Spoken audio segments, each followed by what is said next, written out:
Hi, I'm Ben. I'm a manager and immigration specialist here at EB-3 Solutions.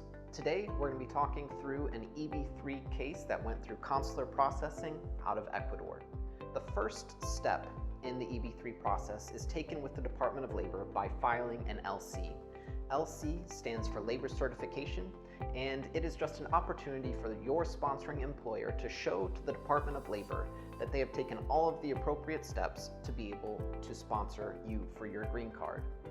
This LC was filed in March of 2019 and did not receive an audit. You might hear a lot on the internet when you look at information about EB-3, or even in ARM materials, you might hear people talk about having received an audit, but audits are sent totally at random.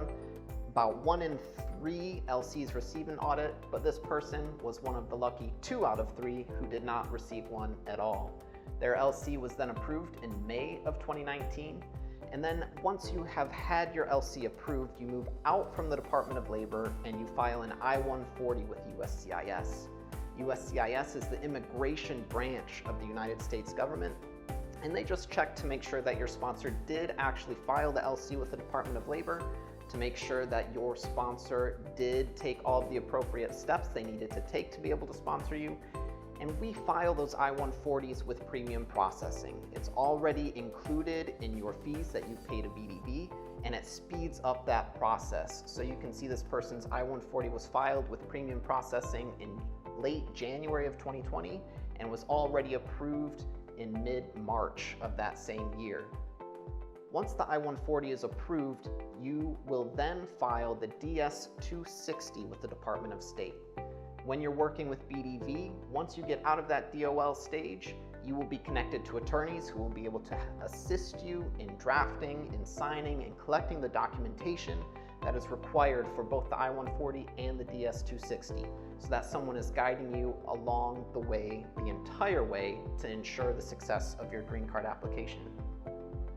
After the DS-260 has been filed, you will have an interview at the consulate in your country for this person in Ecuador. We have a service through a company called Argo that we partner with and is a part of the EB-3 family that is made up of former consulate officers who have done hundreds, if not thousands, of green card interviews in the past, and will be able to assist you in preparing for your interview. You can see this person's interview was in February of 2022. And then their visa was approved a little bit over a month later. A lot of times you'll see visas get approved on the same day. If your visa is not approved on the same day, that's totally okay. It just means the consular officer has additional questions that they would like to ask. They might ask for an additional document. They may have another question for your sponsor, but you'll have your attorneys and you'll have the people working at Argo to assist you in sorting out what needs to happen during that period. And as you can see, this person's visa was approved just a little bit over a month after their interview, short wait time for a total time of 36 months. If you are interested in learning more about the EB-3 process and about what EB-3 can do for you, please subscribe to our channel to learn more.